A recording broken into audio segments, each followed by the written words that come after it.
انا الحاجه اللي راهي محيرتني اليوم في البارتيه تاع اليوم السودان كونتر ليكيب ناسيونال تاعنا اليوم.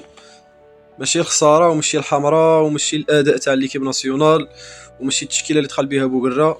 انا هذا علاه جابوه؟ هذا سليماني كاش ما شفتوه مين دخل دير حاجه شجره وصاي شجره محطوطه في السطاد. صاي خويا كملوا ياماتك كبرت اجبدها خويا روح تازل ولا شو شدير خلي الصغار يلعبوا. الحاجه اللي راهي محيرتني واحد قال لي هذا خير من بساوله. هذا قال لي خير من بساوله. هيا خوتي الله يفتح عليكم هذا خير من بساوله. وسليماني انا مي راني نهدر كيما هاك ماشي سليماني نكرهك ولا ننتقدك ولا لا. احنا نبغوا الزياده في ليكيب ناسيونال. احنا اي حاجه زياده في ليكيب ناسيونال نبغوها. خويا ما راكش تمد كملوا ياماتك صاي اعتزل خلي الصغار يلعبوا. احنا ماذا بينا يجيبوا لنا الصغار اللي يبينوا لنا في التيران ويجيبوا لنا لي تيتر ويجيبوا لنا لي 3 بوين ويقدموا ما خير.